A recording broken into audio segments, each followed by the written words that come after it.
सभी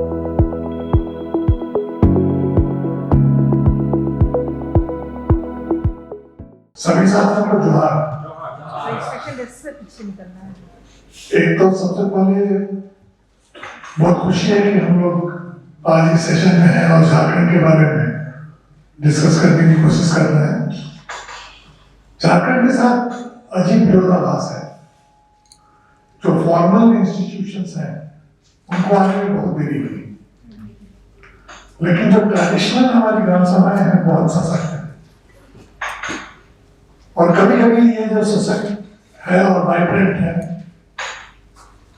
लोगों का विश्वास है और वो निर्णय लेने में काफी कुछ मदद करती है, निर्णय लेती हैं। तो बहुत तरह का है। जो फॉर्मल संस्थाएं बनी वो बहुत देर से बनी, हम लोग जानते हैं। और थोड़ा सा इस पर बात करेंगे सुधीर पाल जी, कैसे कोर्ट केसेस हुए, कैसे मामला सुप्रीम कोर्ट तक गया, क्या क्या हुआ इसमें, कैसे यहाँ पे रेसिस्टेंस हुआ और किस तरह के रेसिस्टेंस हुए।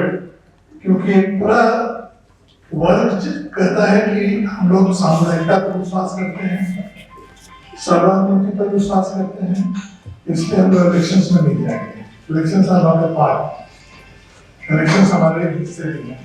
एक पूरा वर्ग है, दूसरा एक पूरा वर्ग है जो कि डिसेंट्रलाइज होने की जरूरत है पावर्स की, और लोकल लेवल डेमोक्रेसी को डिसेंट्रलाइज होने के लिए जो चाहिए पावर स्ट्रक्चर चाहिए, जो रूल्स चाहिए, जो नियम चाहिए, वो चाहता नहीं है। इसलिए कि उसी के बल पर वो उसकी जीविका चलती है। वो चाहे लोअर लेवल का ब्यूरोक्रेसी हो, चाहे विकास के जो एजेंट है जिसको हम कहते हैं बिचौलिए, वो बहुत गंभीर रूप से सामने है और वो रेसिस्ट करते हैं। और झारखंड का एक और जो रेसिस्ट करने का है या मैनिपुलेट करने का है कानूनों को, वो यहाँ पर कॉर्पोरेट सेक्टर है, कॉर्पोरेट और माइनिंग सेक्टर। वो भी एक बहुत बड़ा क्षेत्र है, वो भी बहुत बड़ा सेक्टर है जो रेसिस्ट करता है कि ग्राम सभाओं को सच्चा पावर मिले, या तो ग्राम सभाओं को स्प्लिट करता है उसको सच्चा पावर मिले। तो ये इशू है कि आखिर इसको कैसे रिजॉल्व किया जाए, कैसे कॉन्फिडेंटली इसको आगे की ओर बढ़ाया जाए। दूसरी बात जो है कि झारखंड का एक बहुत बड़ा इलाका जो है वो फिफ्थ शेड्यूल का इलाका है, जहाँ पर पैसा अधिनियम लागू है। और पैसा को अभी इतने दिनों के बाद भी 1996 में ये आया, इतने दिनों के बाद भी अभी रूल्स नहीं बने हैं, डिसेंट्रलाइज नहीं हो पाया है और पैसा को पूरी तरह से हम लोग इम्प्लीमेंट नहीं कर पाया है। उसका साथ साथ जैसे फॉरेस्ट राइट्स एक्ट का जिक्र हुआ, और एक और महत्वपूर्ण है वो है वो ट्राइबल सब प्लान है। ट्राइबल सब प्लान पर हम लोग बात करते हैं, लेकिन ट्राइबल सब प्लान पर जो गांव सभाओं का क्या अधिकार हो, क्योंकि जो पैसा का कानून बताता है हमको कि कोई भी डेवलपमेंट की एक्टिविटी होगी बिना ग्राम सभा की अनुमति की नहीं होगी। सबके लिए, चाहे वो गैर सरकारी संस्थाओं का हो, सरकारी संस्थाओं का हो, प्रोग्राम्स हो। लेकिन टीएसपी में इस तरह का कोई प्रोविजन होने के बावजूद भी ग्राम सभाओं का कंसल्टेशन नहीं होता है। एक और महत्वपूर्ण बात है झारखंड की जो समस्या है विस्थापन की। भूरिया कमेटी में कंसेंट की बात हुई थी, जब भूरिया कमेटी की चर्चा चल रही थी तो कंसेंट की बात हुई थी कि गांव सभाओं का कंसेंट होगा तभी कोई वैलिड पिटीशन होगा। लेकिन जब ये कानून आया पैसा का, वो कंसेंट से कंसल्टेशन हो गया, और जब कंसल्टेशन हुआ तो कंसल्टेशन का क्या मतलब होता है तो आप लोग सब समझते हैं। किससे कंसल्ट करना, कैसे कंसल्ट करना, कैसे मैनिपुलेट करना ग्राम सभाओं को, ये सब कुछ होने लगा है। तो हमको लगता है कि ये भी बहुत गंभीर सवाल है। हमको लगता है कि सब चीजों पर हम लोग जिक्र करेंगे। हमारे पास 4 पैनलिस्ट हैं। 4 पैनलिस्ट में सुधीर पाल जी हैं। सुधीर पाल जी बात करेंगे बेसिकली जो हिस्टोरिकल इवोल्यूशन है, कैसे ये आया, क्या क्या कॉन्फ्लिक्ट्स हैं, कैसे ट्रेडिशनल गवर्नेंस इतना स्ट्रॉन्ग होने के बाद भी उसका वीकनिंग कैसे हुआ, और बाकी चीजों के बारे में बात करेंगे। हमारे पास अजीत जी हैं, इनको काफी अनुभव है और सरकार में है और सर उनका काफी अनुभव है, तो वो बताएंगे कि गवर्नमेंट के एथिक्स क्या हुए। हमारे पास विकास महतो जी हैं पैनल में, और विकास महतो जी जो मुखिया संघ है उसके अध्यक्ष हुआ करते हैं और काफी सशक्त है, काफी एक्टिव है। और हमारे पास से बहुत डायनामिक पर्सनालिटी गुरजीत जी हैं जो कि लगातार इन चीजों में लगे हुए हैं। तो हम लोग एक एक करके सुनेंगे।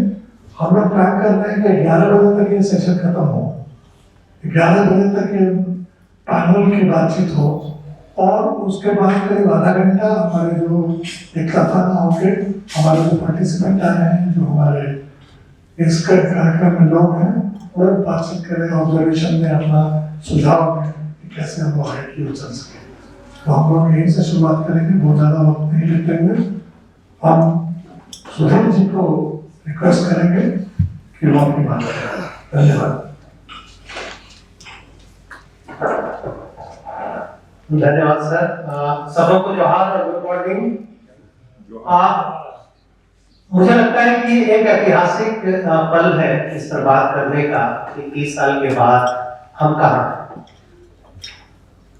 साथियों, झारखंड के संदर्भ में बात की जानी है और मुझे खासकर पंचायतों के झारखंड के इवोल्यूशन को लेके जो परंपरागत व्यवस्था है उसके साथ उसके कंट्रडिक्शंस, उसके असिमिलेशन, उनके साथ इंटीग्रेशन को लेके बात करनी है और ओवरऑल जो रिसोर्स मैनेजमेंट में जो अधिकार है 5वीं अनुसूची के तहत उस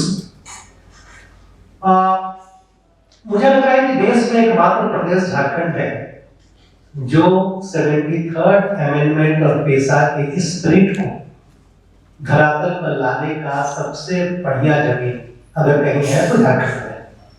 और मैं इसलिए इस बात को कह रहा हूं कि 73वें संशोधन और उसके बाद 5वीं अनुसूची वाले इलाके में पेशा की जो बात की गई, इन दोनों को जोड़ के जब हम देखते हैं तो मुझे लगता है, और खासकर यहाँ के जो टेनेंसीज लॉस हैं, छोटानागपुर टेनेंसी लॉ की बात करें, संथाल परगना टेनेंसी लॉ की बात करें या विल्किंसन रूल की बात करें, तो ये 5 को अगर हम मिला लें और आने वाले दिनों में 2006 के बाद FI, तो मुझे लगता है कि जो स्प्रिट पंचायतों की है, कल परसों हम लोगों ने पंचायतों पर काफी बात की और हमारा नजरिया पार्टिसिपेशन और बाकी चीजों पर रही, तो उस पर मैं बात नहीं करूंगा। मुझे लगता है कि जो मूल स्पिरिट है कि कैसे 3rd टियर ऑफ गवर्नेंस के तौर पर पंचायतें जो है स्टेब्लिश हो, और ये मुझे लगता है कि आज भी चैलेंज, और चैलेंज इस कारण से है कि हमारे संविधान में केंद्र सूची की तो बात की है, राज्य सूची की तो बात की है, लेकिन पंचायत सूची जैसा कुछ नहीं है। पंचायत सूची या पंचायतों को जिन 29 विषयों पर काम करने हैं वो कहीं ना कहीं स्टेट एक्ट के माध्यम और 73वें संशोधन के माध्यम से आता है। जिस ढंग से केंद्र का जो अधिकार क्षेत्र है, राज्य का अधिकार क्षेत्र है, उस ढंग से पंचायतों का अधिकार क्षेत्र कहीं ना कहीं स्टेट लॉ से होता है। और जब हम गवर्नेंस की बात करते हैं तो पहली लिमिटेशन हमारी यही हो जाती है कि आप कानून बनाने वाली संस्था नहीं है। जिस ढंग से पार्लियामेंट की असेंबली है उस ढंग से नहीं है, लेकिन हम बार बार जब हम संविधान को पढ़ते हैं, जो पंचायतों के स्पिरिट को पढ़ते हैं, तो वो स्वशासन की बात करती है, सरकार की बात करती है, लेकिन सरकार का जो मुख्य ताकत है उस ताकत से कहीं बाहर है। झारखंड के साथ अच्छी बात यह हुई कि झारखंड देश में सबसे अंतिम राज्य हुआ 73वें संशोधन के बाद, और जहां 73वें संशोधन और पेशा के अनुरूप 2001 में कानून बने और 2010 में पहली बार चुनाव हुआ। लगभग 32 सालों के बाद चुनाव, और पहले चुनाव का इस 73वें संशोधन और उसके बाद जो एक्ट बना उसका पहला जो प्रभाव पड़ा, अगर आप 78 में देखें तो वो सारे ट्राइबल गांव में मुखिया कौन थे, तो एक नॉन ट्राइबल जो बाहर से आके बसा हुआ था। अब जो हाथों में अगर गया का आदमी मुखिया बन रहा हो, बिशुनपुर में नालंदा का आदमी मुखिया बन रहा हो, ये 78 की बात करें तो पहली उपलब्धि हमारी तो यही है कि जो स्थानीय समुदाय है उसको नेतृत्व का अवसर मिला। लेकिन जैसा मैंने कहा कि प्रयोग की सबसे उपयुक्त भूमि है, तो चैलेंजेस भी नहीं, क्योंकि जब आप पंचायतों की बात झारखंड में करते हैं तो मुंडारी फुटकटी वाले इलाके में लोगों को लगता है कि भाई हमारे यहाँ पंचायत क्यों, हमारी जो परंपरागत व्यवस्था है जहाँ संसाधनों पर मैनेजमेंट और ओनरशिप से लेके तमाम तरह के फैसले, सामाजिक आर्थिक सारे फैसले गांव करने को का प्रावधान है और परंपरागत तौर पर कर रहा और परंपरागत तौर पर उसके अगुवा भी। बाकी गुलाम पट्टी में चले जाइए, मुन्ना पट्टी में चले जाइए, संतान में चले जाइए, हो में चले जाइए, यानी 5वीं अनुसूची के ज्यादातर इलाकों में अगर हम देखें तो कहीं ना कहीं भले वो पंचायत संघ का इस्तेमाल नहीं हुआ, लेकिन 3 टियर ऑफ गवर्नेंस पहले से मौजूद रहा। और पहला कंट्राडिक्शन यही रहा कि ये नई पंचायत जिसमें चुनाव की बात की जा रही है, कहीं हमारा परंपरागत इंस्टीट्यूशन को तो नहीं खत्म कर देगा। और जिसकी वजह से आपको याद होगा कि कई तरह के मुकदमे और अंततः सुप्रीम कोर्ट के फैसले के बाद हमारे यहाँ चुनाव का रास्ता जो है खुला। और ये गैर वाजिब भी नहीं था, क्योंकि चीजें बहुत क्लियर नहीं थी, क्योंकि हमने आधे अधूरे ढंग से पेशा को 2001 में समाहित किया, आधे अधूरे ढंग से, जहां ट्रेडिशनल इंस्टीट्यूशंस की जो स्पिरिट है उसको हमने मान्यता नहीं दी, उसको हमने आदत नहीं किया। इस वजह से आप देखेंगे कहीं आरक्षण को लेके, कहीं परंपरागत इंस्टीट्यूशंस के ध्वस्त होने को लेकर, कहीं रिसोर्स मैनेजमेंट का अधिकार खत्म होने को लेकर, कहीं ग्राम सभा को प्रॉपर अधिकार नहीं दिए जाने को लेके, कहीं स्थानीय समिति के सवाल को लेके तरह तरह के मुकदमे। और इसलिए कहा जाता है कि लंबे संघर्ष के बाद पंचायत की व्यवस्था बनी और 2001 में हमारा कानून बना।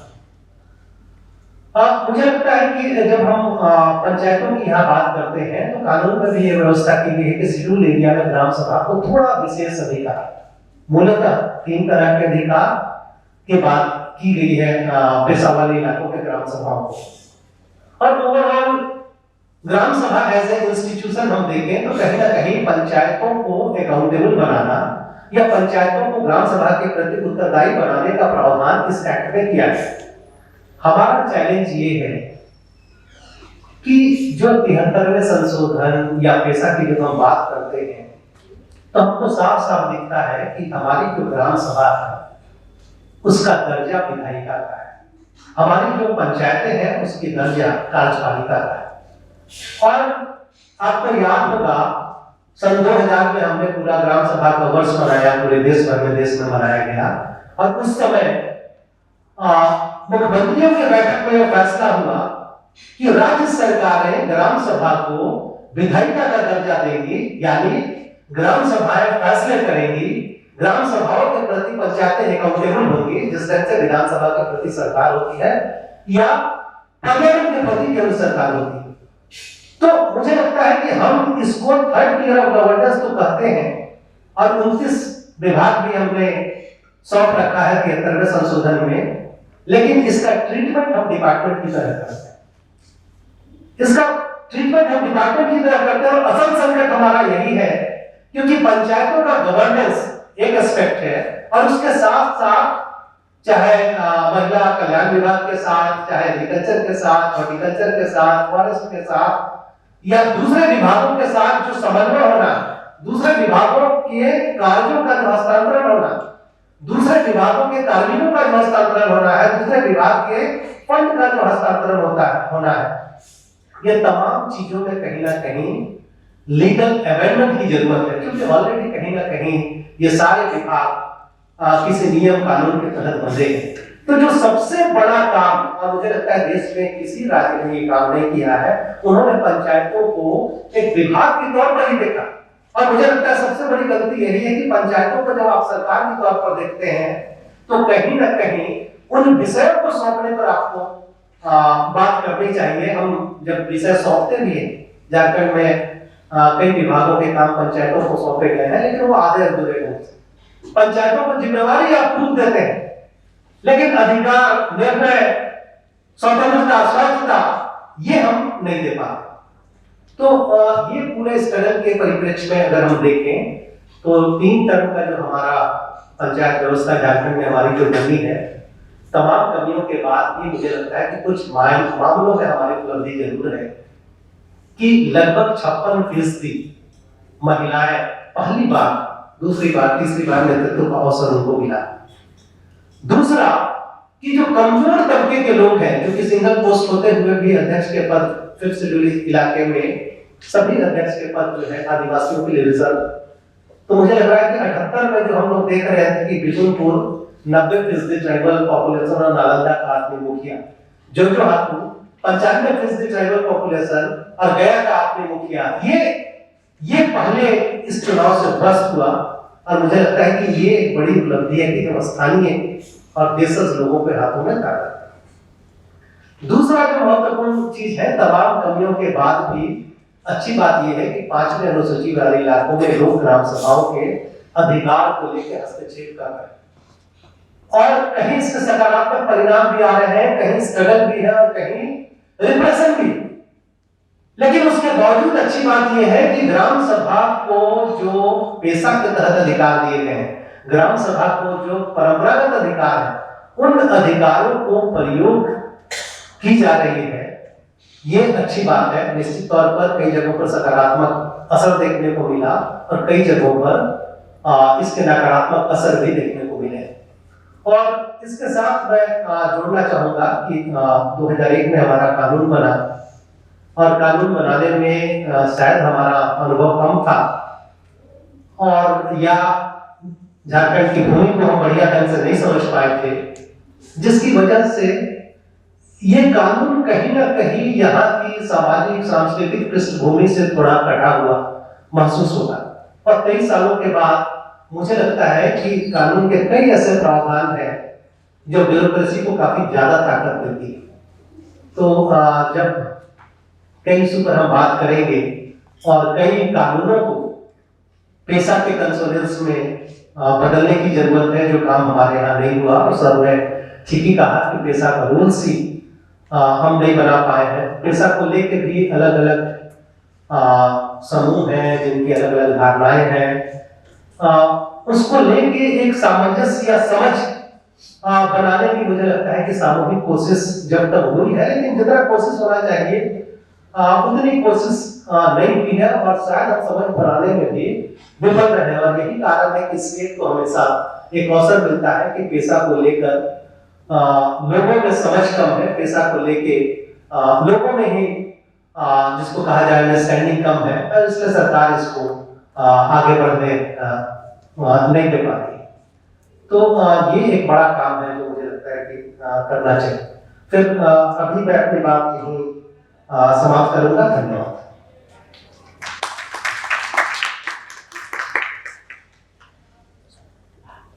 बहुत बहुत धन्यवाद सुधीर जी, आपने 3 महत्वपूर्ण बातें कही। एक तो जो क्या मिला, जो कॉन्फ्लिक्ट्स है, जो हमारे कानून है, CNT, SPT act, CNT act, फेरा, FRA, पेशा के कानून, ये डिसेंट्रलाइजेशन का फॉर्म देता है। जो स्ट्रगल रहा वो किस तरह का है 5th शेड्यूल इलाके में, जो मुडाली कुटकटी इलाके में क्या है, इसके बारे में आपने चर्चा की। आपने 3 महत्वपूर्ण बातें बताई। एक तो कि इसके चलते एक फायदा हुआ कि महिलाएं बड़ी संख्या में आई। दूसरा जो इम्पोर्टेंट बात हुआ, वो कई इलाकों में सकारात्मक प्रभाव पड़ा है। ग्राम सभाएं स्ट्रगल कर रही है, संघर्ष कर रही है, और ग्राम सभाएं जहां भी सशक्त हुई है वहां हर जो ताकत मिलनी चाहिए, ट्रू गवर्नमेंट जिसको कहते हैं, वो देशों पॉपुलर राज जिसकी कल्पना थी, वो चल रहा है। और तीसरी बात है कि ओवर ब्यूरोक्रेटाइजेशन है, जो पंचायतों में जो लोगों को पावर देना चाहिए उसकी जगह ब्यूरोक्रेसी को बहुत पावर है, जो भी लोग ब्यूरोक्रेसी से ऊपर। तो ये 3 महत्वपूर्ण बातें जो चैलेंजेस झारखंड में है। अब मैं रिक्वेस्ट करूंगा अजीत जी को।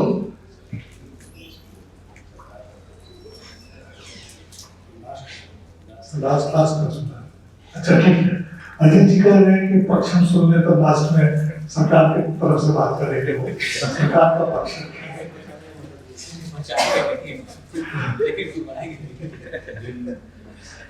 तो हम अभी विकास महतो जी को रिक्वेस्ट करते हैं कि वो अपनी बात कहें और बताएं कि क्या चैलेंज है और क्या क्या अचीवमेंट्स पंचायती राज में जो व्यवस्था बनी है, जो लोकल डेमोक्रेसी है, जो डिसेंट्रलाइजेशन है, उसमें क्या है? सभी को जोहार। आज ये बहुत ही महत्वपूर्ण दिन है, इसमें झारखंड के पंचायतों पे चर्चा पर चर्चा हो रही है। क्योंकि चुनाव को मैंने मुखिया के रूप में भी देखा है और अभी मैं प्रेसिडेंट में जिला परिषद में, तो पंचायत चुनाव करवाने के बाद सरकार को लगता है कि हमने एक उपलब्धि कर ली और उनके अधिकारों पे कभी चर्चा पर चर्चा नहीं की। क्योंकि जब से पंचायत चुनाव हुआ है, पंचायत प्रतिनिधियों ने हमेशा संघर्ष ही किया है। चूंकि हम जैसे युवा जब पढ़ लिख के आते हैं, पंचायती राज एक्ट को पढ़ते हैं, उसके बाद हम चुनाव में आते हैं, तो एक्ट में बहुत सारी शक्तियां हम लोगों को, लेकिन वो शक्तियां जब धरातल पे आते हैं तो हम लोगों को नहीं मिल पाती।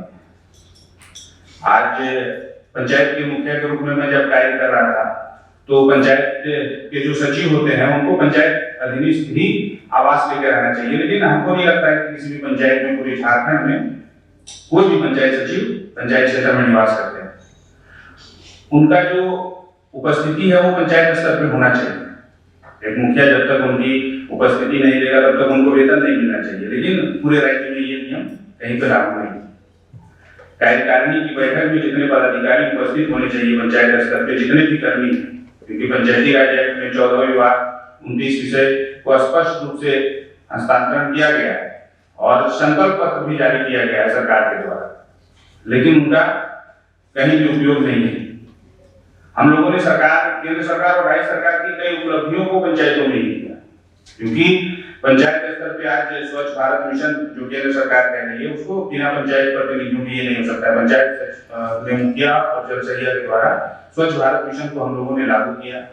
आज उज्ज्वला गैस की बात होती है, जिसपे केंद्र सरकार और जो हम लोगों ने किया, वो भी पंचायत स्तर पे ही हम लोगों ने ग्राम सभा करके पंचायत भवन से वितरण किया।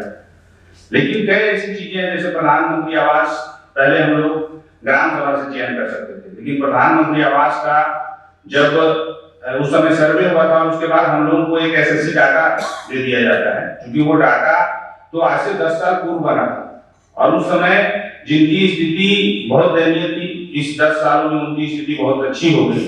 लेकिन हम चाह के भी जो नए लोग हैं उन लोगों को नहीं ऐड कर पाए।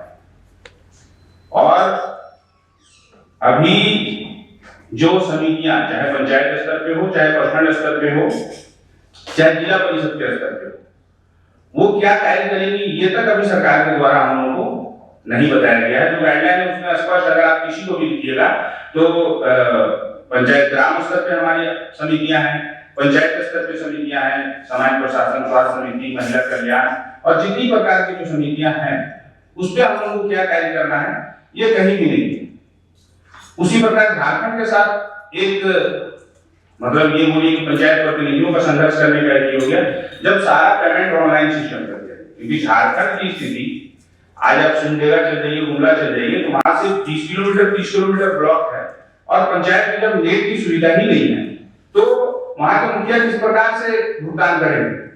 चूंकि मनरेगा में भी हम लोगों को ऑनलाइन भुगतान करना है, 14 फाइनेंस में भी ऑनलाइन भुगतान करना है, जिसके कारण क्या है कि हमारा जो सिग्नेचर है, हस्ताक्षर पावर है, डोंगल है, वो वीडियो अपने पास रख लेते हैं या वीडियो अपने पास रख लेते हैं। और पूर्व की सरकार जब थी तो हम लोगों ने बहुत संघर्ष किया और उस समय मुखिया को जो था कि पावर जब्त करने का, मुखिया को पद से हटाने का पावर वहां के उपायुक्त महोदय को होता था। और उसमें समस्या ये होती थी कि किसी भी मुखिया के खिलाफ अगर कोई ये पदाधिकारी या जो हमारे उच्च स्तर के हैं, चाहे जिला परिषद बोलिए या विधायक बोलिए, अगर उनका किसी प्रकार का कुछ होता था तो वो नहीं देते थे और डीसी साहब मुखिया का वित्तीय शक्ति जब्त कर देते थे और फिर उसे किसी प्रकार का कोई स्पष्टीकरण भी नहीं पूछा जाता था। लेकिन पूर्व की सरकार में जब हम लोगों ने आंदोलन किया तो उसको कहीं ना कहीं राज्य स्तर पर ये किया गया कि अब जो अगर किसी मुखिया पर कोई कार्रवाई होगी तो राज्य सरकार के निर्देश पे वहां के सचिव और डायरेक्टर के माध्यम से मंत्रालय पाया जाता है। उसके बाद उस सरकार में पहले हम लोगों को 2.5 लाख तक का पावर था, 2.5 लाख तक का वित्तीय पावर मुखिया के पास था। मनरेगा में जो भी योजना है, एक महत्वपूर्ण मनरेगा का योजना था कि हम लोग ग्रामीण क्षेत्र जाते हैं तो सिंचाई के लिए कुआं जो बनता है वो उसके एस्टिमेट 3,51,000 रुपए थे, जिसको भी हम लोग नहीं कर पाते। लेकिन 5 लाख का अधिकार जो पूर्व की सरकार में हम लोगों को मिला, ये एक उपलब्धि है कि चाहे वो 14 फाइनेंस हो, 15 फाइनेंस हो, चाहे मनरेगा में हो, हम लोग करते हैं। लेकिन पदाधिकारी जो है, चाहे वो प्रखंड स्तर पे रहे, चाहे जिला स्तर पे रहे, आज में भी जो प्रशासनिक स्वीकृति होती है मुखिया के ये से नहीं हो पाता है, वो भी पदाधिकारी अपने स्तर से करते हैं। और इसमें एक महत्वपूर्ण बात है कि हम लोगों को प्रशिक्षण मिलना चाहिए। सारा कुछ जब एक ऑनलाइन है, तो जब एक मुखिया जब निर्वाचित होकर आता है, क्योंकि मुखिया का पद बहुत महत्वपूर्ण है तीनों स्तर पे, चाहे जिला परिषद हो, चाहे प्रखंड स्तर पे हो, लेकिन मुखिया का पद बहुत, क्योंकि इनको सिग्नेचर का पावर मिला हुआ है, इनको अधिकार मिला हुआ है कि अपने क्षेत्र में वो अपने हिसाब से सारा कार्य कर सकते हैं।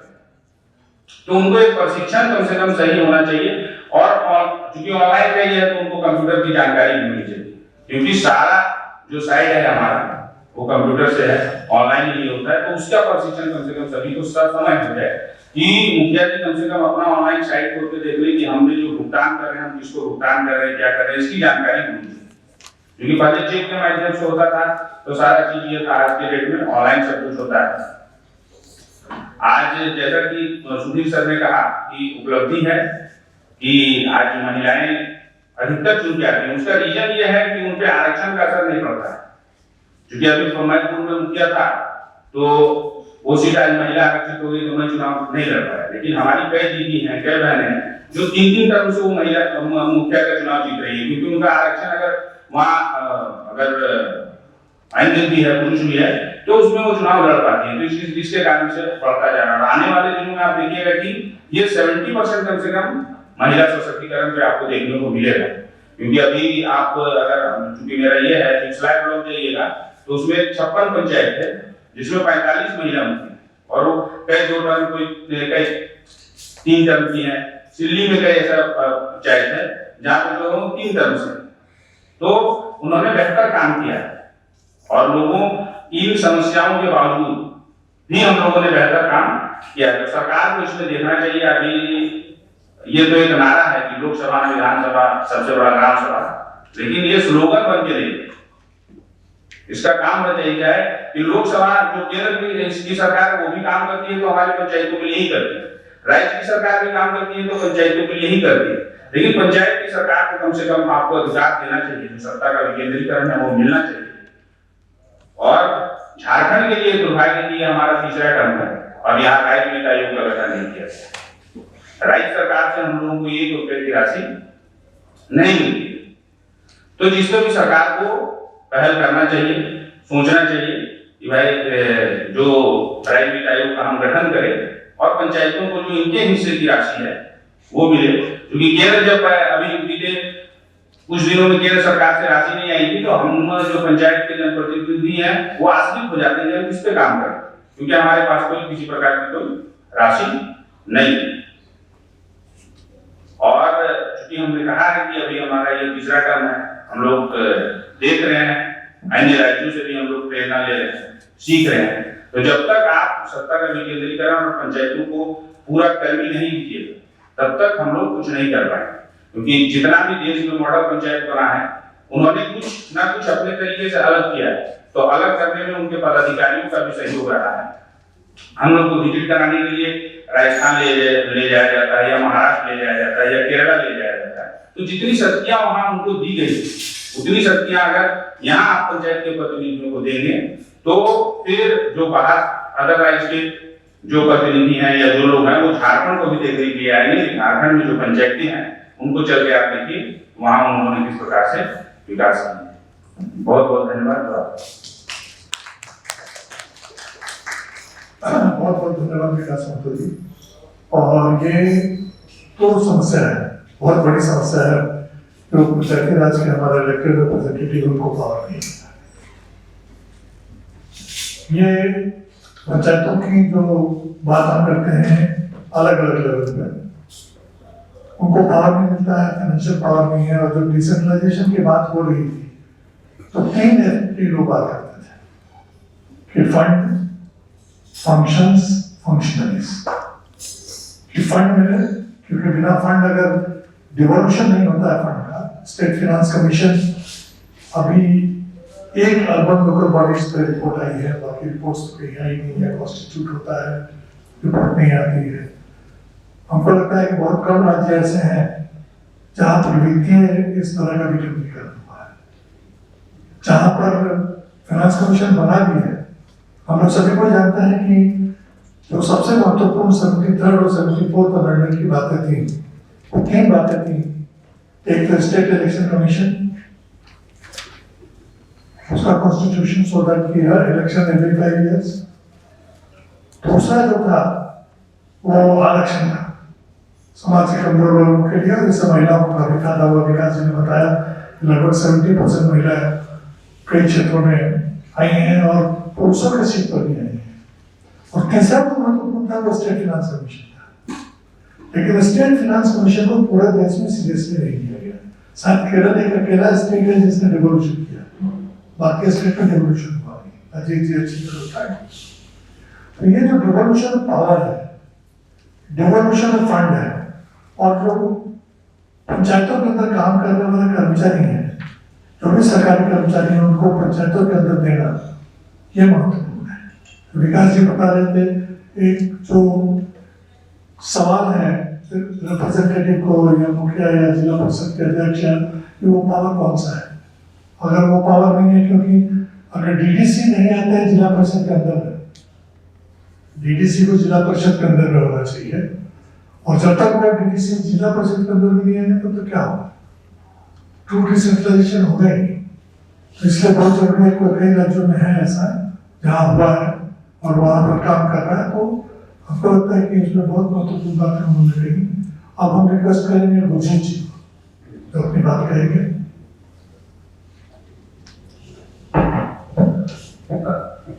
उपस्थित मंच और साथियों, जोहार। सुधीर जी ने ऐतिहासिक पृष्ठभूमि पर चर्चा की है और विकास जी ने जो उपलब्धियां और चुनौतियां रही हैं उस पर बात की है। तो 3 मुझे लगता है कि महत्वपूर्ण चीजें हैं यदि पंचायती राज या स्थानीय लोकतंत्र को सफल होना है तो सरकार के लिए 3 चीजें। एक तो अनिवार्य रूप से चुनाव हो। दूसरी स्वीकार्यता, आप स्वीकार करें कि एक और टीयर आ गया है अस्तित्व में और आपके बहुत सारे अधिकार आपको देने होंगे। और तीसरा है प्रतिबद्धता, कमिटमेंट, कि हम सही अर्थों में इस प्रक्रिया को मजबूत कर रहे हैं, उस दिशा में आगे भी बढ़े। कैपेसिटी बिल्डिंग के काम हुए, कई विभागों को कहा गया कि आप पावर को थोड़ा अपने पावर को बांटिए, नीचे डालिए। तो ऐसा नहीं कह सकते आगे बढ़े। पंचायतें खुलनी शुरू हुई, सभी पंचायतों का अपना कार्यालय हुआ, वित्त आयोग की राशि से पंचायतें एक शेप में आने लगी।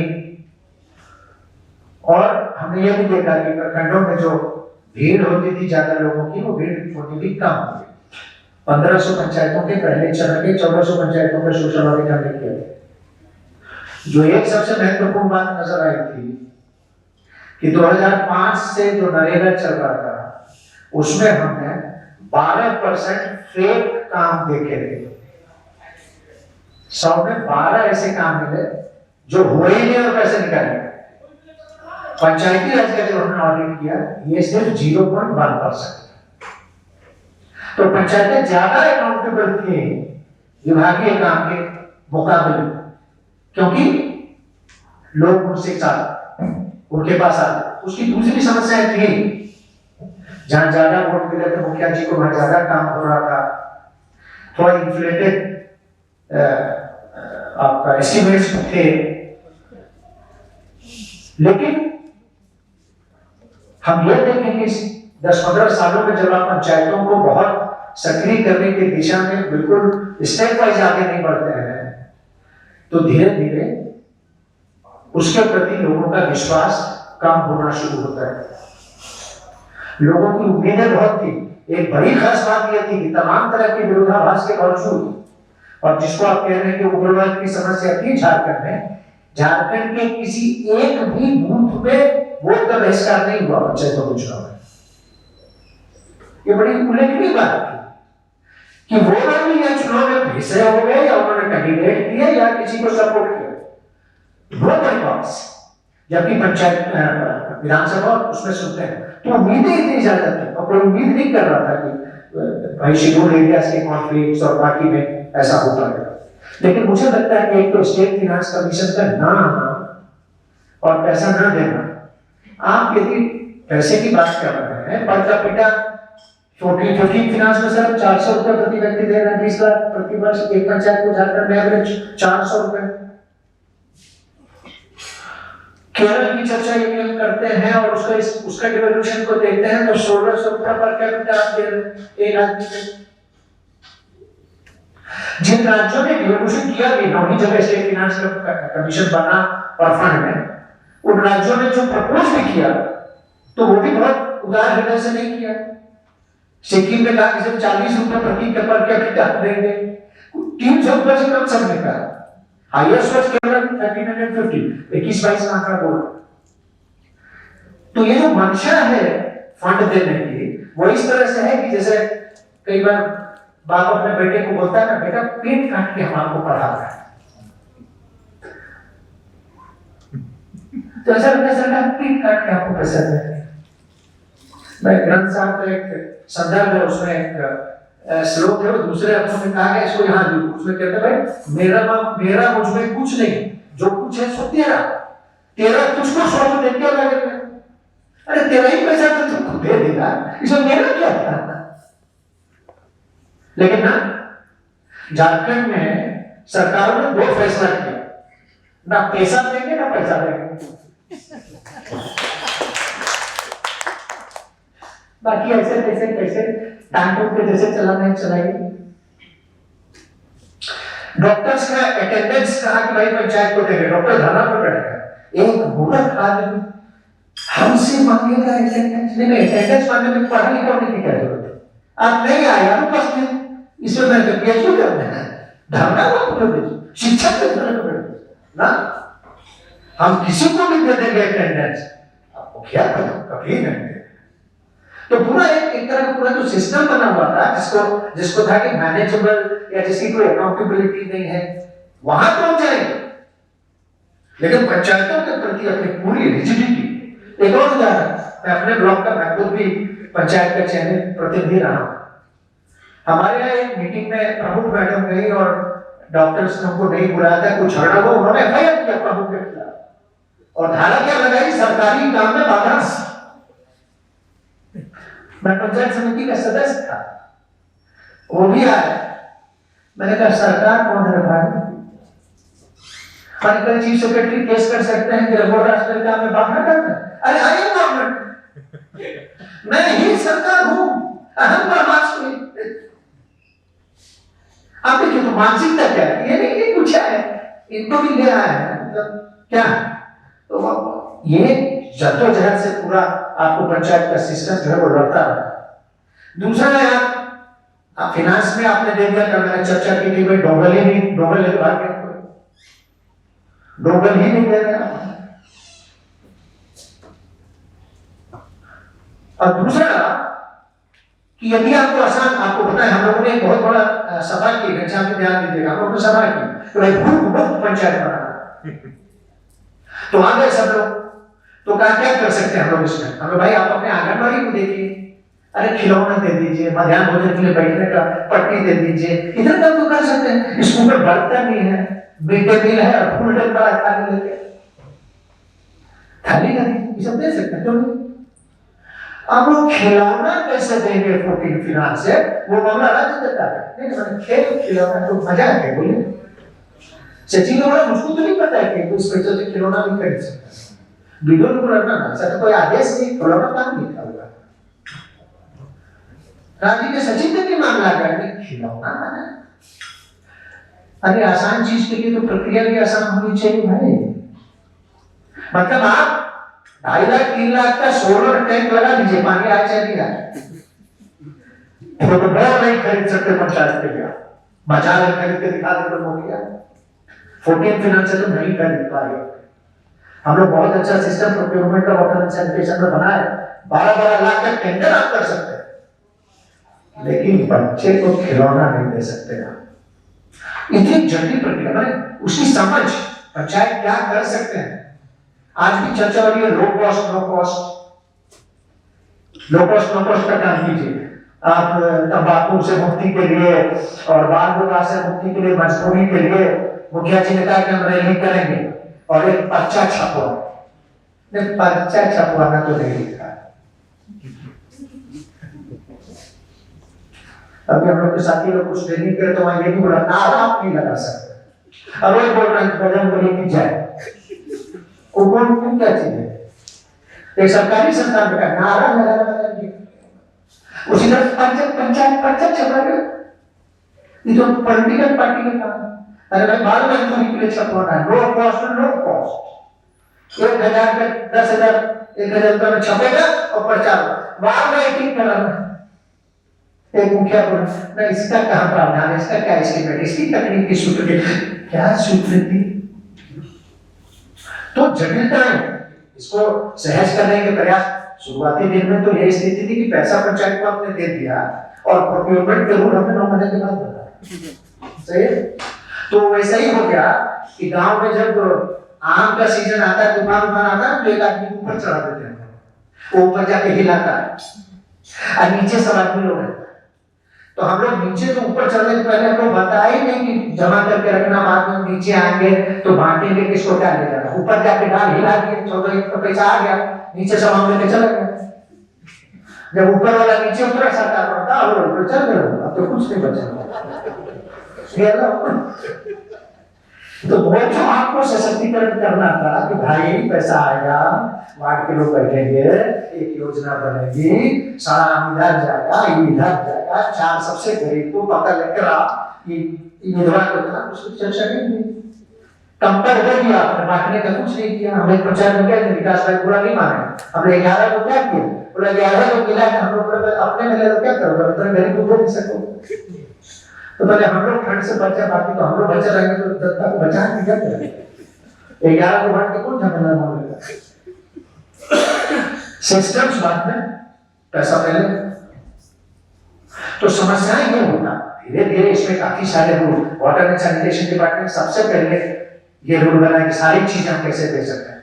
उनके सेक्रेटरी साहब ने आगे बढ़ के कहेंगे बहुत सारे लोग, एक विभाग तो ऐसा भी था जिसने ये भी कहा मुखिया आंगनबाड़ी सेंटर में गए, हमारे आंगनबाड़ी सेंटर में आप कैसे घुस सकते हैं। आपका कब से हो गया आंगनबाड़ी सेंटर, कल आपका ट्रांसफर हो गया था, कौन सेंटर पर रहे, कौन बनता है क्या? ये स्थिति आप जांच नहीं कर सकते, देख नहीं सकते, मॉनिटरिंग नहीं कर सकते, सेवाएं आपको समर्पित नहीं है, आपके बैठकों में आए। इस तरह से आधे अधूरे मन से विकेंद्रीकरण नहीं हो सकता। विकेंद्रीकरण एक जैसे डेमोक्रेसी को हम बोलते हैं कि जीवन की शैली है, एक लाइफ स्टाइल है डेमोक्रेसी, उसी तरह डिसेंट्रलाइजेशन एक बड़ा वर्चू है, एक बड़ा गुण है जिसके बिना आप इसकी कल्पना नहीं कर सकते। तो दूसरा ये, तीसरा ये था कि भाई वही काम करना है जो शैलोज की बात कर रेड्डी साहब बोल रहे थे, आपने बहुत सारे डिफाइन किए, कल मैंने टाइड और अनटाइड की बात की थी। इतना आप यदि बांधेंगे किसी चीज को तो वो मुश्किल हो जाएगा। पंचायत पोस्ट ऑफिस नहीं है ना भाई, क्या आप बोलेंगे जेम्स भाई को 250 रुपए दे दीजिए, हम ना 245 दे सकते हैं ना 255 दे सकते हैं, 245 वो भी लिखेंगे पाया। तो पंचायत और पोस्ट ऑफिस में अंतर है। यदि मैं फैसला नहीं ले सकता, अपने सपनों का अब चीजें नहीं कर सकता, तो मुझे लगता है जीपीटी के आने के बाद में इसमें कई गुना सुधार हुआ है, लेकिन मुझे अभी भी लगता है कि वो इसको और ज्यादा हमको लगता है कि आगे ले जाना चाहिए। एक जो महत्वपूर्ण चीज और मैं कहना चाहता हूँ कि अकाउंटेबिलिटी के नॉर्म्स रोजमर्रा के हर 3 महीने पे विशेष ग्राम सभा बुला के हिसाब किताब देना, रूल 10 अजय जी ज्यादा बताएंगे, एक बार साल में पंचायत की आम परिषद बुला के बजट पास करना और आगे वाले क्या काम करने वाले उसके बारे में चर्चा करना, इस पर भी सरकार का फोकस नहीं रहा। तो फोकस इसलिए नहीं रहा, लोगों को लगा कि केंद्र का पैसा है, हम ना कुछ दे रहे हैं निर्विकार भाव से सरकार जो है वो भी खरीद रही है। क्या ना उधर कर लेना ना माधो कर देना। तो हुआ क्या है कि जहां बहुत अच्छे काम हुए कोविड जैसे समय में, अराजकता भी बढ़ी। हमारे इलाकों में विकास भाई बहुत लड़ते रहे, पानी के सोलर टैंक खड़े हैं जिसमें बस सिर्फ सूरज बचा है और टैंक बचा है, ना पानी है और ना नल है ना जल है। 2.5-3 लाख सोलर लाइट्स के नाम पे बहुत है, क्योंकि आप जब दिशा नहीं देंगे तो वो दिशाहीन होगा। यदि आप मेंटेन नहीं करेंगे, बच्चे को पूछेंगे कि शाम को कि कहाँ गए थे, इतना लेट क्यों आए, पेट गंदा क्यों है, तो पेट गंदा होगा। और हमने ये देखा है कि 13-14 सालों में ये जो जिसको कहते हैं कि जहां पावर के डिसेंट्रलाइजेशन की बात थी, डिसेंट्रलाइजेशन और करप्शन बहुत तेजी से हुआ है और हम इसको रोक नहीं पाएंगे। मैं मजाक में नहीं कहता हूं, मैं जिस पंचायत में जाता हूं वहां पे देखता हूं बड़ा बड़ा पर्दा लगा हुआ है। एक पंचायत में तो घंटी भी था, कोई मिलने जाता था तो घंटी से बुलाता। तो मैंने वो कहा उसको कि बेखुदी बेसबब नहीं गाली, कुछ तो है जिससे पर्दादारी है। किससे छुपना चाहते हैं, क्या चाहते हैं जो लोग अंदर न देख पा रहे, और आप बाहर वाले को भी देखना चाहते हैं। पर्दा के अपना महत्व भी है, बसो नकार नहीं रहो। युवा ग्राम सभा के आयोजन की, मैं अपराधों की बात नहीं कर रहा, ग्राम सभा के नियमित आयोजन से बचते रहे हैं नॉन शेड्यूल्ड एरियाज में सारे मुखिया। लिपापोती हुई है ज्यादातर जगह, और इसमें जिसको मैं बार बार उठाता हूं उसको क्लास करूंगा, स्ट्रक्चरल डिस्कनेक्ट, जिसको मैंने कहा रूल हम लोगों ने बना दिए। मैंने गाइडलाइन देखी थी जब झारखंड बना था पहली बार, उस पूरे गाइडलाइन के 120 पेज में ग्राम सभा शब्द ही नहीं था। हमने यूपी से उतारा होगा कहीं से, बाद में बच्चा मध्य प्रदेश का उतारा। स्ट्रक्चरल डिस्कनेक्ट है। आपने ट्रेडिशनल एरियाज में ग्राम प्रधान बना दिए, फिर वार्ड में बनाए हुए, और वार्ड बना दिए तो वार्ड मेंबर एग्जीक्यूटिव की बैठक में ग्राम सभा की अध्यक्षता ग्राम प्रधान कर रहा है, उसका ग्राम पंचायत कार्यकारिणी से मतलब नहीं। How this is happening? Panchayat समिति का सदस्य उसी पंचायत से जीत के आता है, अपने ग्राम पंचायत की बैठक में वो आमंत्रित सदस्य भी नहीं है, उसका पंचायत समिति से क्या प्रपोर्शन के लोग पंचायत समिति में जाएंगे, उस पंचायत का उसके साथ क्या रिश्ता है, और पंचायत समिति की जो मिलिट्री मॉनिटरिंग की भूमिका वो कैसे निर्वहन करेगा? जिला परिषद सांसद और विधायक पंचायत समिति के सदस्य हैं सर, लेकिन उसी इलाके से जीते हुए जिला परिषद के सदस्य उसके आमंत्रित सदस्य नहीं है। Structural disconnects. तो सब बाकी जगह तो हम लोग मुक्त की बात करें, ये लोग मुक्त हो गए। There is no connect between these चीज। हम तो बड़ा बात करते थे, हम बात करते थे ग्राम सभा और लोकसभा का रिश्ता, PM to PM, prime minister to panchayat मुखिया का रिलेशन, तब चलेगी सही में ग्राम स्वराज की सरकार। यहां तो पंचायत के अंदर भी डिस्कनेक्ट है। और अब हमको गंभीरता से, जिसको हम लोगों ने कहा, विचार करना चाहिए कि क्या हम पंचायतों को एग्जीक्यूटिव को, हम लोग एक बार खूंटी सर गए अभी कुछ दिन पहले, तो हम लोग बहुत सारे साथी लोग एक और अभियान से जुड़े, तीसरी सरकार, तो हम लोग बोले हम लोग तीसरी सरकार, बोला और एक सरकार, दो तो पहले से था, उससे ही तंग कर दो और लोग। फिर एक आदमी हमसे पूछा, अच्छा ये सरकार है तो विपक्ष कहां है? Very genuine question. आप कह रहे हैं विधेयक को कॉपी कर रहे हैं, वेस्टमिंस्टर मॉडल को कॉपी कर रहे हैं, where is opposition if you are government? Government नहीं है, मत बोलिए गवर्नमेंट है, तब विपक्ष भी होगा। आप बोलिए ग्राम सभा का काम करने के लिए हमें कार्यकारी एग्जीक्यूटिव बॉडी है, यू आर नॉट विधायिका, चेंज दिस। ये पूरा मैं विरोधाभास बता रहा। तो ग्राम सभाओं को क्यों नहीं आप दे सकते सीधे तौर पर? वैसे झारखंड में जेटीडीएस का पूरा मॉडल सर ग्राम सभाओं को की कमेटी उसको फंड देके सारा विकास का काम हुआ, पंचायत एक्ट करे उसको मदद करने के लिए, उसको सहायता करने के लिए, पैसा इलाकों में तो इन्वेस्ट करना चाहिए, उनका अधिकार। इस पर भी विचार हमको लगता है कि सोचना चाहिए। मैं अंत में इसी बात को करना चाहता हूं कि हम लोग बार बार बात कर रहे हैं कि अभी जब हम बातचीत करते हैं तो ज्यादातर, कल भी किसी साथी ने कहा पंचायत के मुखियाओं को पैसे के बारे में नहीं सोचना चाहिए, तो मैंने वो भी आप ही सोचिएगा, आप अपना हर साल बढ़ाते रहिएगा, 1.5 लाख 2 लाख, फिर भत्ता, फिर लगता कपड़ा, बजट सेशन के शुरुआत में लैपटॉप, बैग, क्या है ना, बढ़ गया ना, वही है। तो पंचायत को हम लोग का एक साथी लोग बोल रहा कि हम एक आदमी हमको बुजुर्ग ने समझाया कि पंचायत को बसते जानते हैं गुरुजी जी कैसा है, कैसा बोला, बारात में जब बहुत भीड़ हो जाता है ना तो हम लोग खुचरा पैसा उठा के पीछे फेंक देते हैं, जो जनता उसको उठाने लगता है, लोग आगे बढ़ते हैं। तो ऐसे ही 10-20 लाख दे दिया, 8,000 करोड़ में कोई निकल गया, आप लोग कैसी को चुन रहे हैं खुचरा पैसा, अब खुचरा है 400 रुपये, 60 लाख करोड़ का केंद्र का बजट, 100 लाख करोड़ का सभी स्टेट का बजट, आपका बजट 8 लाख करोड़ है। So this is only 1/25 of the total funds. तो इसको इस रूप में आप नहीं चला सकते हैं। फंड्स चाहिए, फंक्शन चाहिए, फंक्शनिंग चाहिए, स्वायत्तता चाहिए।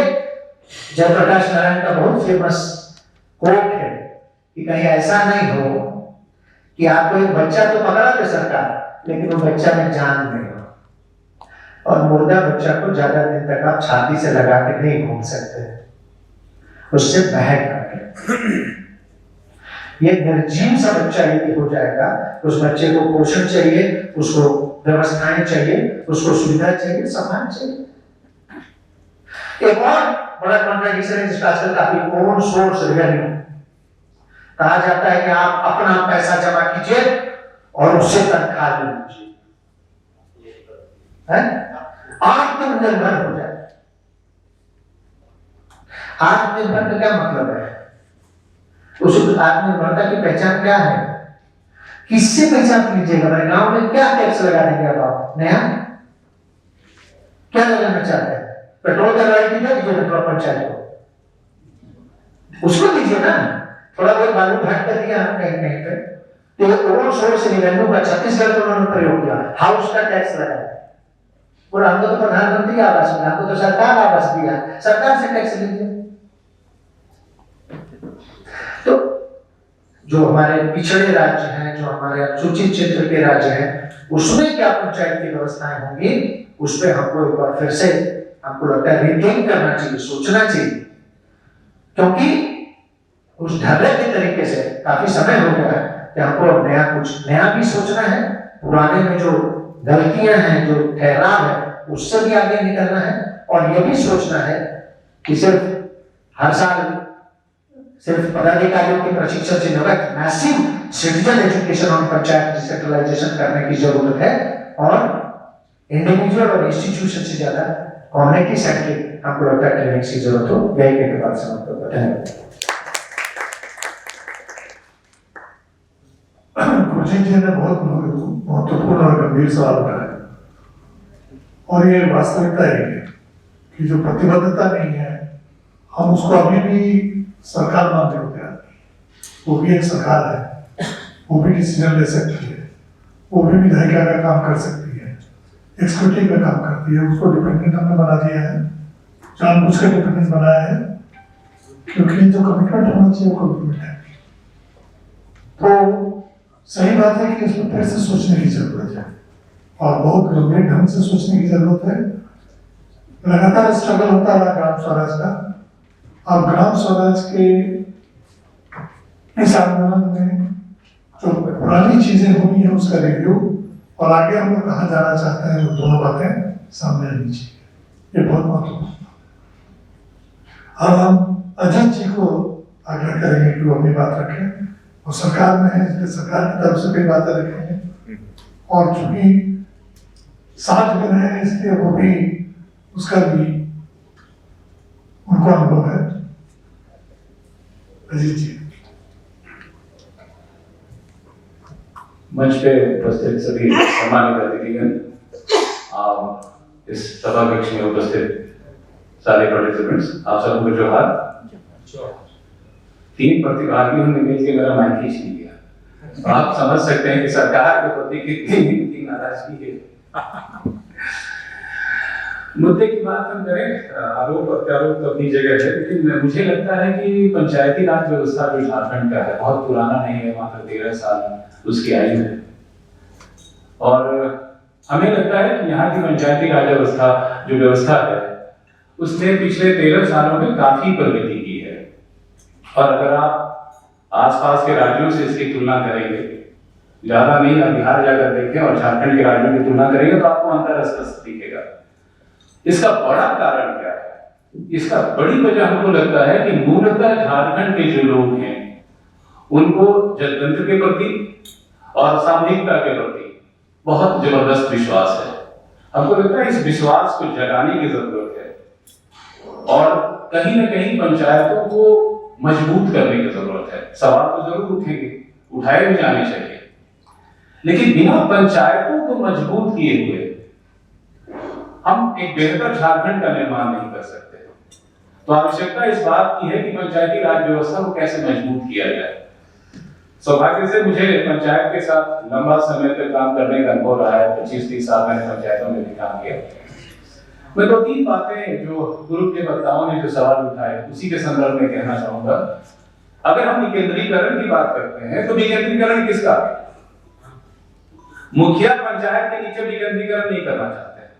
मुखिया, प्रमुख और जिला परिषद के अध्यक्ष वो ये कभी नहीं चाहते कि उनकी शक्तियां वार्ड सदस्यों तक जाए। प्रमुख ये नहीं चाहता कि पंचायत समिति के सदस्य मजबूत हों और जिला परिषद का अध्यक्ष कभी नहीं चाहता कि जिला परिषद के सदस्यों की भागीदारी बढ़े, उनकी भूमिका बढ़े। तो ये निर्वाचित जो सदस्य हैं उनके लिए भी बड़ा सवाल है कि विकेंद्रीकरण होगा तो पूरे रूप से होगा। कहीं ना कहीं विकेंद्रीकरण सिर्फ ये नहीं होगा कि जिला परिषद के अध्यक्ष को अधिकार मिलेगा, प्रमुख को मिलेगा, मुखिया को मिलेगा, इसके नीचे नहीं होगा। पंचायती राज व्यवस्था की अगर बात करें तो आज के तारीख में जो एग्जिस्टिंग रूल्स है हमारे पास उसमें इतनी गुंजाइश है कि बेहतर तरीके से हम कार्य निष्पादन कर सकते हैं। अब जरा पिछले अगर हम बात करें कि जब से यहाँ पंचायती राज गठन हुआ तब से हमने क्या प्रगति की है। एक तो हमको लगता है कि दुनिया का एक ऐसा कानून महिला सशक्तिकरण के संदर्भ में देखें तो हमको लगता है पंचायती राज व्यवस्था जो 13वां संविधान संशोधन की बात करते हैं तो दुनिया के एक अनूठा कानून है जिसने महिला सशक्तिकरण के लिए सबसे बड़ा प्रयास और सबसे बड़ा बदलाव भी इसी वजह से हुआ।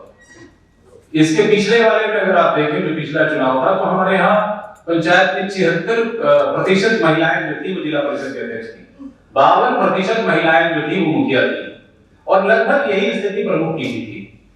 तो ये आप अगर देखें कि सदियों से अगर आप तुलना करें तो इस पंचायती राज व्यवस्था में बदलाव की बड़ी इबारत दिख रही है। वो महिलाएं जो घर के दरवाजे से बाहर निकल के नहीं आई थी वो कहीं ना कहीं सवाल उठा रही थी, लोक कल्याण के काम कर रही थी। तो ये बहुत बड़ा बदलाव है और बदलाव एक दिन में नहीं आता है, बदलाव के लिए हमको प्रयास करना पड़ता है। मैं जब पंचायत में था तो कई बार ये सवाल उठता था, अभी विकास जी भी सवाल उठा रहे थे कैपेसिटी बिल्डिंग की। हमको लगता है कि पंचायत के निर्वाचित प्रतिनिधियों का क्षमता वर्धन लगातार चलने वाली प्रक्रिया है और भारत सरकार का जो आरजीएसए का कानून है तो जो फंड है उसके तहत उनको क्षमता वर्धन के लिए लगातार प्रयास करने की व्यवस्था भी किया गया है। और इस बार हमको लगता है कि पंचायत चुनाव के बाद सारे पंचायत के मुखिया का और जिला परिषद के अध्यक्षों का प्रशिक्षण पूरा हुआ है। शेष जो वार्ड सदस्य हैं उनकी भी प्रशिक्षण की प्रक्रिया की कार्रवाई चल रही है। जरा हम लोग बात करें थोड़ा पीछे हट करके, झारखंड में अगर आप पेशा को छोड़ ही दें फिलहाल तो ग्राम पंचायत डेवलपमेंट प्लान जब शुरू हुआ था 2015 में तो हमको लगता है सबसे ज्यादा शोध पूरे भारत में अगर किसी एक राज्य ने पैदा किया तो झारखंड ही था। और वो इतना बड़ा बदलाव था, योजना बनाओ अभियान, जिसमें इस राज्य का मुख्यमंत्री, राज्य के बड़े पदाधिकारी जो सचिव थे, वो सभी लोग एक एक जिले के प्रभार में थे और लगातार ग्राम सभाओं में भाग ले रहे थे और बहुत अच्छी एक माहौल बना। गड़बड़ी सिर्फ ये हो गई कि योजना जो बनी वो कार्यान्वित नहीं हो सकी। मैं आपके जवाब प्रश्न पूछने के पहले ही जवाब दे रहा हूँ, तो ये जरूर हुआ कि गोधा बनाओ वो कार्यक्रम हो गया, लेकिन वो भी अगर आप देखें तो नेचुरल रिसोर्स मैनेजमेंट के अगर पॉइंट ऑफ व्यू से देखें तो प्रक्रिया तो कहीं ना कहीं ये उसका विषयांतर हुआ, लेकिन एक शुरुआत हुई। और आज के तारीख में जीपीडीपी के बरक्स अगर आप देखें तो भारत में झारखंड भी एक प्रगतिशील राज्य के रूप में आगे आ रहा है। अब तीन चार चीजों को अगर हम लोग को जरा ध्यान देखना होगा तो एक तो कि पंचायत के कार्य प्रणाली में व्यापक बदलाव हुए हैं। हमको लगता है कि कहीं ना कहीं पंचायतों को, पंचायत समितियों को और जिला परिषद को उससे तालमेल बिठाना होगा। पंचायत के वित्तीय प्रबंधन के कॉन्टेक्स्ट में सवाल उठा रहे थे। हमको लगता है प्रोक्योरमेंट पॉलिसी एक इंपॉर्टेंट फंक्शन है और सरकार के पदाधिकारियों के लिए भी और निर्वाचित प्रतिनिधियों के लिए प्रोक्योरमेंट पॉलिसी उनको समझना पड़ेगा। क्योंकि अगर आप मुझे याद है कोडरमा में केस हुआ था, कोडरमा में 93 मुखिया लोगों ने वो वाटर टैंक खरीद दिया था और बिना किसी आदेश के और बिना किसी प्रक्रिया के। तो अभी जो गुरुजी जी बात कर रहे थे कि प्रक्रिया महत्वपूर्ण है, तो सरकार की जो निर्धारित प्रक्रिया है उसको तो कहीं ना कहीं हम सबों को मानना होगा। पंचायत के साथ सबसे बड़ी दिक्कत क्या है कि जो पंचायत के निर्वाचित प्रतिनिधि चुन के आते हैं उनकी हेट्रोजेनिटी बड़ा आप देखिए बहुत हेट्रोजेनियस होते हैं। कोई 21 साल का युवा है, कोई 85 साल का वृद्ध है, कोई पढ़ा लिखा है, कोई अनपढ़ है, तो उनको पंचायती राज व्यवस्था की जो बारीकियां हैं, जो पंचायत में कार्य करने की जो प्रणाली है, उनको तो सीखना पड़ेगा, एडॉप्ट करना पड़ेगा। कैपेसिटी बिल्डिंग एक बड़ा इशू था। हम लोगों ने इसमें एक प्रयोग किया था और हम लोगों ने क्या ये था कि मास्टर ट्रेनर्स हमने बनाए थे 15 दिनों का प्रशिक्षण देकर के, और आज उसमें हमारे मुखिया कामख्या जी भी यहाँ बैठे हैं, उनको भी हम लोगों ने मास्टर ट्रेनर के रूप में डेवलप किया था और यही मॉडल बाद में एनआईआरटी ने अडॉप्ट किया। हाँ, तो हमने वो जब मैं एनआईआरटी पे भी गया था तो डीजी साहब से कहा कि सर हमने ऐसा एक प्लान बनाया कि 15 दिनों का प्रशिक्षण देते हैं और उसमें कटिंग अक्रॉस किसी क्षेत्र के लोग हो सकते हैं। और मजेदार बात है कि मास्टर ट्रेनर्स हमारे यहाँ प्रशिक्षित मास्टर ट्रेनर्स थे, उसमें पीसीसीएफ भी थे जो मास्टर ट्रेनर पंचायत के लिए बने, कीर्ति सिंह थे।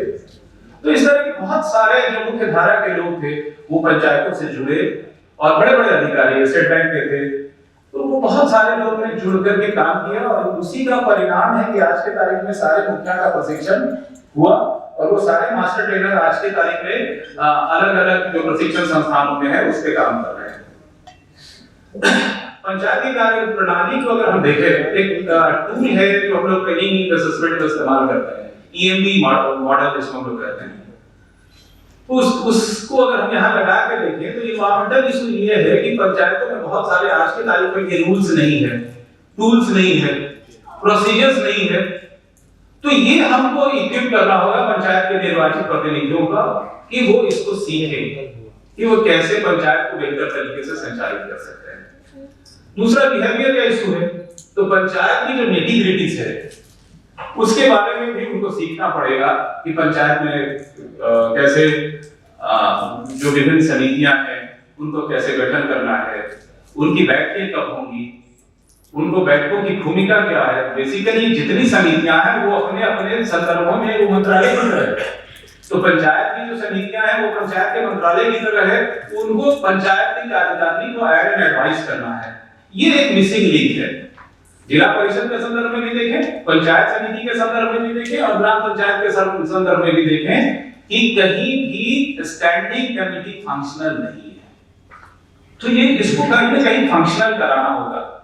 और विकास जी इसकी चर्चा कर रहे थे कि भाई जो उसका नाम है, मान लीजिए शिक्षा समिति है, तो शिक्षा समिति जिले में शिक्षा की क्या स्थिति है उसका एक प्रतिवेदन डीओ से भी मांग सकता है कि आप बताइए कि आपके यहाँ कितने स्कूल हैं, कितने स्कूलों में शिक्षक है, कितने स्कूल में शिक्षकों की कमी है, कितने पक्के भवन हैं, कितने कच्चे भवन, ये तो रिपोर्ट आप आसानी से ले सकते हैं और ये उनको देना भी पड़ेगा। इनके लिए बाध्यकारी है, तो हमको कहीं ना कहीं प्रेशर भी क्रिएट करना होगा। देखिए वो फिर आम वाली स्थिति बता रहे थे तुर्की की कि आप खिलाने से नहीं होगा, चुनना भी पड़ेगा। तो हमको वो कहीं ना कहीं रणनीति अपनानी होगी कि हम कैसे इसको फैसिलिटेट करें। मैं एक सिंपल सा उदाहरण देता हूँ। बैठकों के संदर्भ में झारखंड पंचायत राज अधिनियम में एक रूल है 69। अगर एक चीज हम रूल 69 को अगर सही तरीके से इन्फोर्स कर दे तो पंचायतें भी ठीक हो जाए, पंचायत समिति भी ठीक हो जाएगी और जिला परिषद भी ठीक हो जाएगा। रूल 69 ये कहता है कि मुखिया, प्रमुख और जिला परिषद का अध्यक्ष प्रत्येक महीने बैठक बुलाएगा और अगर वह अगले पिछले बैठक से 1 महीना बीत रहा है और वो बैठक नहीं बुला रहा है, तो जैसे ही 25वां दिन बीतता है तो प्रमुख कार्यपालक पदाधिकारी, मुख्य कार्यपालक पदाधिकारी और सचिव, उन तीनों का दायित्व है कि वो खुद ही बैठक के लिए अधिसूचना जारी कर सकेगा। हमने आज तक कहीं ऐसा नहीं देखा कि अगर प्रमुख ने नहीं बुलाया बैठक या जिला परिषद अध्यक्ष ने नहीं बुलाया या मुखिया ने नहीं बुलाया तो बाकी जो निर्वाचित प्रतिनिधि हैं उन्होंने इसके लिए प्रेशर क्रिएट किया कि बैठक क्यों नहीं हो रही है। और दूसरी चीज है कि अगर वो नहीं भी बुला रहा है तो उसी रूल 69 के कंडीशन 6 में ये प्रावधान है कि जितने लोग हैं उसमें जो सदस्य हैं, चाहे जिला परिषद के सदस्य हैं, पंचायत समिति के सदस्य हैं, 50% से अधिक सदस्य अगर इस बैठक बुलाने की मांग करते हैं तो ये संबंधित जो पदाधिकारी हैं उनके लिए बाध्यकारी है कि बैठक बुलाएं। और उस अगर वो बैठक बुलाने में 3 बार असफल रहते हैं तो ऐसी परिस्थिति में मुखिया की स्थिति में धारा 30, प्रमुख की स्थिति में 45 और जिला परिषद के अध्यक्ष की स्थिति में रूल 60 के तहत उनको अक्षमता का दोषित मानते हुए उनको पद से हटाया जा सकता है। लेकिन यह हमने कहीं नहीं सुना आज तक के झारखंड में कि कहीं भी 50% सदस्यों ने मांग की कि इसकी बैठक नहीं हो रही है। अब इसमें सरकार की क्या भूमिका हो सकती है? सरकार का तो बना के आपको दे दिया, लेकिन कहीं ना कहीं, और मैं दावे के साथ कहता हूं कि झारखंड में कहीं भी किसी भी जिला परिषद की बैठक प्रत्येक महीने नहीं होती, पंचायत समिति की बैठक प्रत्येक महीने नहीं होती। तो इसमें सरकार की कहां भूमिका है? जो अधिकार आपको मिला है उसको तो कार्यान्वित करना पड़ेगा। दूसरी बात मैं कहता हूं कि अगर पंचायत, अभी बात हो रही थी भाई आप सरकार है, इससे किसको इनकार है, लेकिन उन्होंने कहा विपक्ष कहां है। पंचायती राज व्यवस्था तो सर्वानुमति से चलाने की जरूरत है, सामूहिकता के आधार पर चलेगी। वेस्टमिनिस्टर मॉडल तो है नहीं कि हम उसको विपक्ष को बुलाए। लेकिन बड़ा मुद्दा क्या है, आज के तारीख में कहीं जिला परिषद में आपने सुना कि बजट बनता हो, कहीं किसी पंचायत समिति में आपने सुना कि बजट बनता है? पंचायतों में भी नहीं बनता। तो पंचायतों में तो बजट इसलिए नहीं बनता है कि उनको आइडिया नहीं, लेकिन जिला परिषद और पंचायत समिति में बजट क्यों नहीं बनता? और अगर नहीं बनता इसलिए कौन दोषी है? ये सवाल भी अपनी जगह वाजिब है। तो हमको ये कोशिश करना होगा कि अगर सरकार है, त्रिस्तरीय पंचायती राज सरकार है, तो सरकार को प्रत्येक वर्ष अपना बजट बनाना होगा और इस भूमिका की शुरुआत कहीं ना कहीं करनी होगी। तो इसमें हमको देखना पड़ेगा और इस मुद्दे पे भी बात करनी होगी कि हमारी बैठकें नियमित रूप से हो, हमारे बजट बने और सभी सदस्य उसमें प्रतिभाग करें। एक आप देखिएगा, नोटिस करिएगा कि पंचायत के निर्वाचित प्रतिनिधियों में भी एक अजीब सी मतलब उनको लगता है कि ये नियम कानून जो है वो सिर्फ देखने की चीज है। आपको कहीं ना कहीं रूल्स जो है उसको तो प्रोसीजर्स को फॉलो करना पड़ेगा। मैं पिछले 13 साल के साथ दावे के साथ कह सकता हूं कि किसी जिला परिषद ने आज तक बजट नहीं बनाया, किसी पंचायत समिति ने आज तक नहीं बजट बनाया, क्या सही है? और किसी पंचायत में भी नहीं बना, तो इसको कौन करेगा? मैं एक जरा और सवाल पे बात करना चाहूंगा कि पंचायतों के प्रोसीजर्स को थोड़ा छोटा करना पड़ेगा, कीप इट सिंपल, ठीक रखना है। हम लोगों ने थोड़ा पंचायत के प्रोसीजर्स को भी, भारत सरकार की भी जो प्रक्रिया है, अभी कल ही मेरी विजयन सर से बात हो रही थी, डब्ल्यूआरडी सर से बात हो रही थी इसी मुद्दे पर। हमने कहा सर इतना कॉम्प्लिकेट करने की क्या जरूरत है? अब मान लीजिए कि आप पॉवर्टी रिडक्शन मान लीजिए भी आ रहे हैं, अंत्योदय का सर्वे भी करके आ रहे हैं, जीपीडीपी भी उसी में उसको इंटीग्रेट करना है, वो तो पगला जाएगा। अगर कायदे से हमको भी दे दिया जाए तो मेरा माथा खराब हो जाए। तो ये कहना है कि पंचायती राज व्यवस्था को अगर मजबूत करना है तो इसके प्रोसीजर्स को सिंपल करना होगा, और इसको अगर आप सिंपल नहीं करेंगे, ज्यादा उलझाएंगे, तो पंचायत के निर्वाचित प्रतिनिधियों के लिए बड़ी चुनौती है आज के तारीख में। खास करके ई गवर्नेंस के सेक्टर में आप देख लीजिए, आज के तारीख में किसी मुखिया के पास डिजिटल सिग्नेचर उसके पास नहीं मिलेगा। आप उनसे पूछिए तो बोलेगा डिजिटल सिग्नेचर तो कंप्यूटर ऑपरेटर के पास है। भाई कंप्यूटर ऑपरेटर अगर आप पैसे का ट्रांजैक्शन करके निकाल लेगा तो फंसेंगे तो आप। तो ये चीजें भी कहीं ना कहीं इसके बारे में हम लोगों, मैं इस मुद्दे को इसलिए उठा रहा हूं कि इसके बारे में भी अवेयरनेस क्रिएट करने की जरूरत है कि भाई डिजिटल सिग्नेचर हर हाल में संबंधित मुखिया के पास होगा, किसी भी परिस्थिति में कंप्यूटर ऑपरेटर के पास न छोड़ें। तो इस मुद्दे पे भी काम करने की जरूरत है। 3-4 और अभी बात हो रही थी, गुरजीत जी ने उठाया कि पंचायतों को अपने पैर पे खड़ा होना होगा। मैं इस सवाल पे मेरी राय है कि धीरे धीरे ही सही, लेकिन पंचायतों को इस दिशा में कार्य करने की जरूरत है।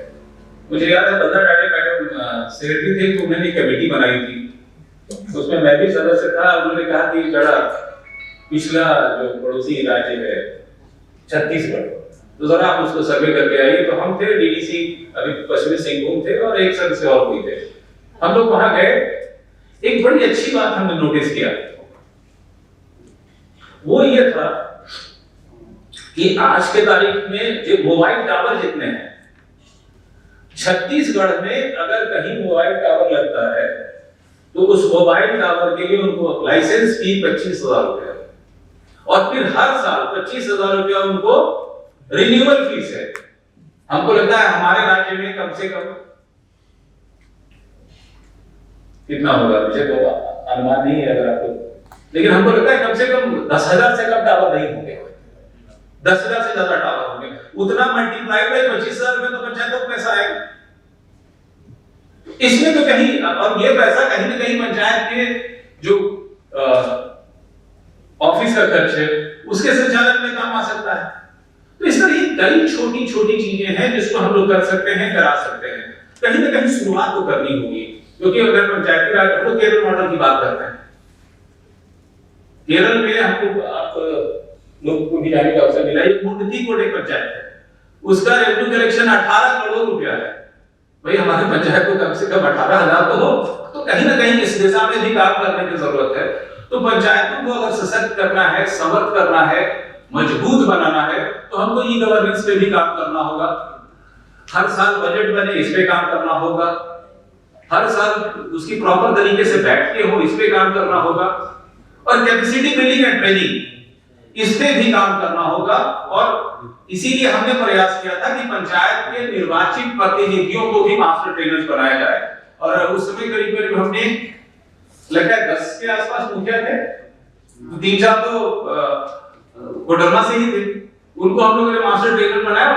दिलचस्प बात आपको ये बताएं कि एक तो जिला परिषद की सदस्य थी जो हमारे यहाँ मास्टर ट्रेनर बनी, और बाद में उसने राजनीति छोड़ दिया, और आज के तारीख में वो इसके पिरामिड फाउंडेशन के साथ वो काम कर रही है, और उसने टिस से जाकर पढ़ाई भी की। तो ये भी एक बड़ा उसका बदलाव हमको दिखा। तो कहने का मेरा तात्पर्य है कि पंचायतों के थोड़ा गंभीर होकर सोचने की जरूरत है, विचार करने की जरूरत है कि हम पंचायतों को कैसे ठीक कर सकते हैं। एक बड़ा मुद्दा पंचायतों के कॉन्टेक्स्ट में पैसा का भी है। हमको लगता है कि पैसा के कुछ प्रावधान ऑलरेडी जो झारखंड पंचायत राज अधिनियम 2001 है उसमें तो शामिल है, लेकिन मेरा सवाल आप सबों से ये भी है कि उसी पैसा में जो लास्ट जो उसका खंडिका है उसमें तो है स्पष्ट कि वे सभी कानून जो पैसा कानून से असंगत हैं उनको 1 साल में संबंधित सरकारों को संशोधित कर लेना था, और अगर 1 साल में उसने संशोधित या परिवर्तित नहीं किया तो वो सारे कानून असंगत समझे जाएंगे। तो हमको लगता है कि आज के तारीख में 31-32 कोई नियमावली में चेंज करने की जरूरत है। सुधीर जी आपको बेहतर बता पाएंगे। 32 है, 32 तो 32 विभागों के कानून में संशोधन की आवश्यकता है।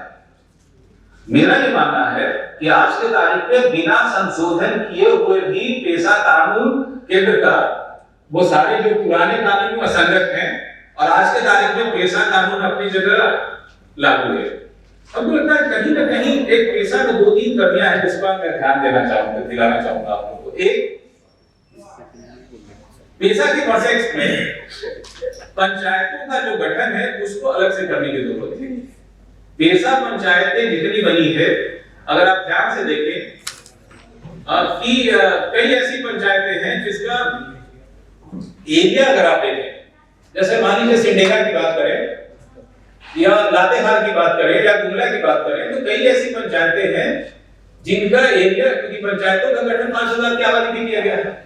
वैसी परिस्थिति में 5000 आबादी को सम्मिलित करने के लिए पंचायत का एरिया 50 किलोमीटर हो गया। वहीं दूसरी तरफ अगर धनबाद की बात करें तो 3 से 4 किलोमीटर की आबादी के 5000 किलोमीटर होगा, वो 5000 की आबादी होगी। तो पेशा क्षेत्र में पंचायतों का एरिया काफी बड़ा है, इसको छोटा करने की जरूरत है। और इसमें भी सरकार को ध्यान देना चाहिए कि पेशा पंचायतें जो है वो मोस्टली एक ग्राम सभा पे हो, 1000 हो, 1500 से ज्यादा अगर होगा तो ये हमेशा कठिनाई होगी।